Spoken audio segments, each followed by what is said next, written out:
नमस्कार। जन्म कुंडली अध्ययन।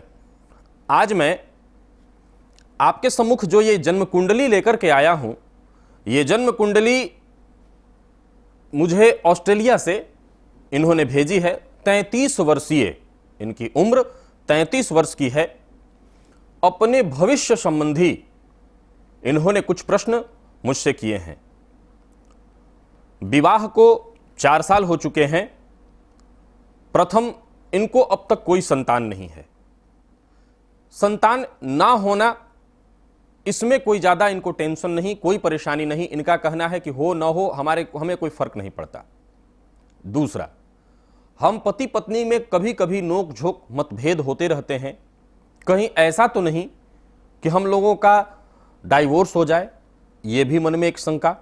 तीसरा, मैं अभी वर्तमान समय में जॉब कर रहा हूं।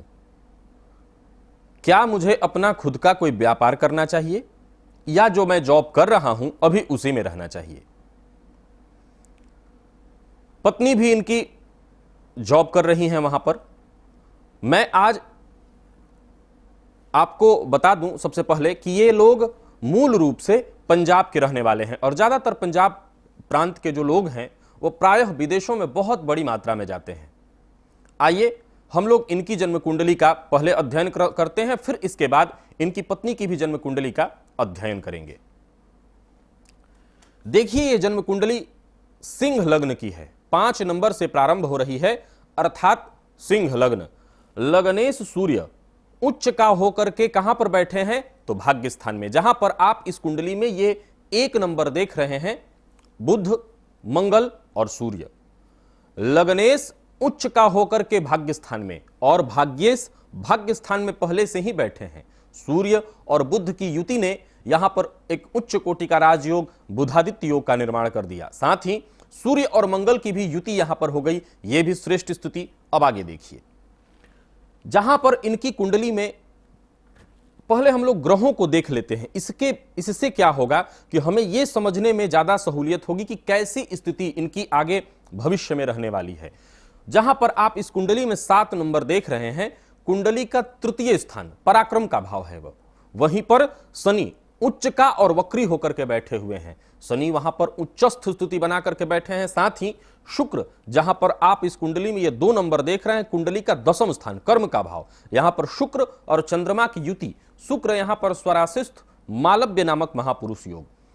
गुरु और चंद्रमा का आमने सामने होना, इसको कहते हैं गज केसरी योग। ये सारे कई उच्च कोटि के अच्छे राजयोग हुए। लेकिन इन राजयोगों का लाभ जातक को कितना मिल पा रहा है, यह जानना अति आवश्यक है।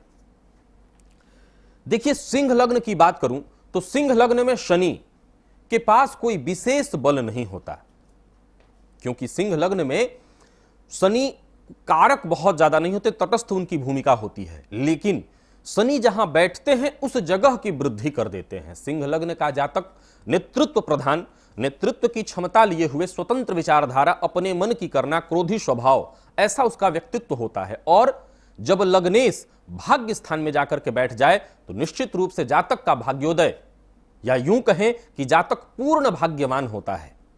यानी उसका जन्मजात भाग्योदय में ही उसका जन्म, यूं कह सकते हैं कि होता है। विकास की बात करूं, प्रयासरत हैं ये, वहां पर इनका अपना घर इन्होंने बना लिया, लेकिन और भी ये चाहते हैं कि इनके और भी घर हों। ये अपने जहां इनका पैतृक स्थान है वहां पर भी और घर बना ले, और भी चाहते हैं कि ऑस्ट्रेलिया या और विदेशों में मेरा घर हो, क्योंकि हर एक व्यक्ति की जो इच्छा होती है कि मैं अधिकाधिक धन का मालिक बनूं। और ये सोच बहुत अच्छी है, क्योंकि जो जहां चाह है वही राह है। जो व्यक्ति चाहत जिसकी होगी, जो चाहेगा उसी को तो प्राप्त होगा। तो जहां तक इनकी कुंडली में पराक्रम को मैंने दिखाया, पराक्रम बहुत जबरदस्त है। इनके मन में जो संशय कि दांपत्य जीवन कैसा रहेगा, मतभेद होता रहता है हम दोनों पति पत्नी के बीच। सबसे पहले मैं बता दूं कि 7वें स्थान का मालिक शनि पराक्रम स्थान में उच्च का होकर के बैठा है, और वैवाहिक जीवन का कारक शुक्र मालव्य योग लगा करके बैठा है। अतः सामान्य मतभेद को लेकर के चिंतित नहीं होना चाहिए। प्रायः मैं देखता हूं कि लोग इस बात को लेकर के चिंतित हो जाते हैं कि हम पति पत्नी के बीच मतभेद प्राय हो रहा है। एक बात हमेशा ध्यान रखें, मतभेद वही होगा जहां मत होगा। एक वक्त था कि विवाह के बाद पति पत्नी में कहीं कोई मतभेद नहीं होता था। कारण पत्नी बहुत पढ़ी लिखी नहीं है अथवा पति बहुत सामान्य परिस्थिति वाला व्यक्ति है, बहुत ज्ञान उसके पास नहीं। तो जब मत ही नहीं होगा वहां मतभेद कैसा होगा। अब आज के इस परिवेश में पति और पत्नी दोनों उच्च शिक्षित हैं, उनकी पढ़ाई बहुत अच्छी हुई है, परिवेश उनका बहुत अच्छा रहा है, जाहिर सी बात है कि उनके मत भी बहुत श्रेष्ठ होंगे। तो जब दो लोगों का मत होगा तो वहां भेद होना स्वाभाविक है। इस बात को लेकर के बहुत चिंतित न हो। प्रायः लोग मेरे पास आते हैं और कहते हैं कि हम दोनों के बीच मतभेद हो रहा है। मतभेद को लेकर के चिंतित नहीं होइए। इनकी कुंडली में वर्तमान समय में गुरु की महादशा चल रही है। सिंह लग्न में देखा जाए तो गुरु कारक होते हैं, परंतु इस कुंडली में मंगल के घर में बैठे तो अवश्य है गुरु। जहां पर आप इस कुंडली में ये 8 नंबर देख रहे हैं, कुंडली का चतुर्थ स्थान, सुख का भाव, यहां पर मंगल बैठ करके चंद्रमा और गुरु यहां पर गुरु बैठ करके मंगल के घर में चंद्रमा और गुरु आमने सामने गज केसरी योग लगा रहे हैं, परंतु ये गुरु वक्री हैं और बृहस्पति शुभ ग्रह हैं। जब वो वक्र होते हैं यानी उल्टा, तो उनके प्रभाव में कमी आ जाती है। उनका जो प्रभाव है, श्रेष्ठ प्रभाव, वो जातक को दे नहीं पाते हैं। क्योंकि जातक पराक्रमी बहुत जबरदस्त है, पराक्रमी बहुत जबरदस्त है। और इन्होंने जैसा कि देख रहे हैं शनि और मंगल इनकी कुंडली में आमने सामने बैठे हैं, पढ़ाई भी इन्होंने कर रखी है। तो पराक्रम स्थान में शनि उच्च का होकर के और भाग्यस्थ सूर्य और मंगल की युति और इसकी दृष्टि पराक्रम भाव पर। हां, शनि की दृष्टि जब भी सूर्य पर पड़े तो जातक को अपने जीवन काल में कई बार कलंकित करा देता है। कई बार जातक कलंकित हो जाता है, कई बार उसको अपयश लगते हैं। लेकिन सूर्य चूंकि यहां पर उच्चस्थ है, अतः किसी प्रकार का कलंक लग भी जाए तो उससे तुरंत छुटकारा मिल जाएगा। भगवान सूर्य की ऐसी इस कुंडली में कृपा बनी हुई है। फिर देखिए, सबसे पहला हम लोग इस विषय पर चलते हैं, क्योंकि बाकी बातें, चाहे वो मतभेद की बात हो, घर गाड़ी बंगला सुख, सब कुछ को हम दरकिनार कर देते हैं। मैंने जैसा कि कहा, इनकी कुंडली में वर्तमान समय में गुरु की महादशा चल रही है और मेरी ऐसी राय है कि इनको वर्तमान में जॉब, जिस जॉब में है ये, उसी में इनको स्थिर रहना चाहिए, उसी से आगे विचार करके बाद में, अभी नहीं, फिलहाल आपको जॉब पर ही अपना पूरा ध्यान केंद्रित करना चाहिए। हम बात कर लेते हैं संतान की, जहां पर इनकी कुंडली में आप ये 9 नंबर देख रहे हैं, कुंडली का पंचम स्थान, पुत्र का भाव। इस भाव के मालिक यानी संतान के घर के मालिक बृहस्पति अपने से एक घर पूर्व, यानी 9 नंबर 9 जहां पर लिखा है 9 यानी धनु राशि के मालिक पंचमेश अपने से एक घर पूर्व, जहां पर आप 8 नंबर देख रहे हैं वहां पर बैठे हुए हैं। यह द्विद्वादश का संबंध और संतान के कारक गुरु कैसे हैं तो वक्री। अब देखिए संतान भाव पर किन ग्रहों की दृष्टि पड़ रही है, क्योंकि संतान की बात हो तो मूल 3 बातों का ध्यान अवश्य रखना चाहिए। पहला, संतान भाव कैसा है, उस भाव पर कितने ग्रहों की दृष्टि है, वो शुभ ग्रह हैं या अशुभ ग्रह हैं अथवा अशुभ ग्रह पापक ग्रह हैं, कौन से ग्रह हैं, वो संतान भाव में कौन ग्रह बैठे हैं। फिर दूसरा, गुरु, क्योंकि वो संतान के कारक हैं, उनकी स्थिति अवश्य देख लेनी चाहिए। और संतान भाव का मालिक किस अवस्था में बैठा है, इन सारी बातों का अध्ययन करें। इससे फिर साफ हो जाता है कि जातक को कितनी संतति होगी, कैसी संतति होगी, संतान जो होंगे वो स्वस्थ होंगे अथवा रुग्ण। यहां पर एक बात मैं बता दूं कि आज के इस परिवेश में इस प्रश्न का लगभग मतलब समाप्त हो गया है। जब लोग ये पूछते हैं कि हमें कितनी संततियां होंगी, प्रायः 1 से 2 होने के बाद लोग बच्चा होने ही नहीं देते, तो यह प्रश्न ही समाप्त हो जाता है। क्योंकि अपने मन से हवा में संतति तो रहेगी नहीं गर्भ में, उसके लिए तो पति और पत्नी दोनों की चाहत होनी चाहिए। और फिर यह उचित भी है, क्योंकि छोटा और सीमित परिवार श्रेष्ठ होगा। तो इनकी कुंडली में संतानेश बृहस्पति, वो कारक भी होते हैं संतान के, वो स्वतः पहले तो अपने से एक घर पूर्व द्विद्वादश का संबंध लगाए, साथ ही साथ शनि की तीसरी दृष्टि और राहु की 7वीं दृष्टि कहां पर पड़ रही है, संतान के भाव पर। और संतान भाव में स्वतः केतु बैठे हुए हैं जो गर्भ को नहीं बनने देना, अथवा कई बार संतान की स्थिति ही नहीं बनने देना। शनि की दृष्टि जहां पर पड़ती है उस जगह को वो खराब कर देते हैं, तो संतान की स्थिति ये नहीं बनने दे रहे हैं। अब इस पूरे प्रकरण का अगर हम बातचीत करें तो इस पूरी परिस्थिति का केवल इनकी कुंडली से हल निकालना सर्वथा उचित नहीं होगा। तो जैसा कि हम लोगों ने इनकी कुंडली देखी, अब इनकी हमें पत्नी की भी कुंडली साथ में देख लेनी चाहिए। इससे यह बात क्लियर हो जाएगी कि इनका दांपत्य कैसा होगा, पत्नी के भाग्य में घर की कितनी और लक्षण कितने बने हुए हैं, और इन लोगों को कितने अपने खुद के इनके घर मकान होंगे, भूमि भवन वाहन का सुख उनकी कुंडली में कितना है, संतान का सुख उनकी कुंडली में कितना है, और सभी बातों का जो मूल कि इन दोनों की कुंडली का मेलापक कितना है, कहीं कोई दोष तो नहीं। तो आइए इनकी पत्नी की कुंडली का अब हम लोग अध्ययन कर लेते हैं और उससे यह बात सामने आएगी कि संतान की स्थिति बनेगी भी अथवा नहीं, दांपत्य सुख कैसा होगा। आइए इनकी पत्नी की जन्म कुंडली का हम अध्ययन करते हैं। यह जन्म कुंडली आपके सम्मुख है। देखिए कर्क लग्न की कुंडली है, पति सिंह लग्न और पत्नी कर्क लग्न। सूर्य और चंद्रमा आपस में मित्र हैं, अतः लग्न का संबंध तो ठीक हुआ। यहां पर हम लोग सीधा दो बातों पर गौर कर लेते हैं। सप्तम स्थानस्थ, जहां पर इनकी कुंडली में आप ये 10 नंबर देख रहे हैं, कुंडली का सप्तम स्थान पति का घर, इस भाव में बृहस्पति बैठे हैं। और कैसे हैं तो नीच का होकर के। बृहस्पति नीच के हो गए पति के घर में। दांपत्य का कारक इनकी कुंडली में, यानी कि मैंने जिनकी कुंडली पहले आपको दिखाई उनकी श्रीमती जी की कुंडली में आप देख रहे हैं कि दांपत्य का कारक शुक्र 6वें भाव में, बुध शुक्र और सूर्य, तीन ग्रह। अब हम लोग संतान पर चलते हैं, जहां पर इस कुंडली में आप ये 8 नंबर देख रहे हैं, कुंडली का पंचम स्थान।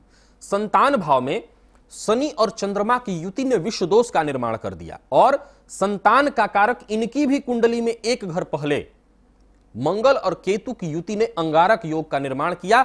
साथ ही बृहस्पति नीच जो कि संतान के कारक हैं, संतान भाव में शनि अवश्य बैठे हैं, जहां बैठते हैं उस जगह की वृद्धि कर देते हैं, लेकिन संतान का कारक वीक, संतान के घर का मालिक वीक, अंगारक दोष से ग्रसित।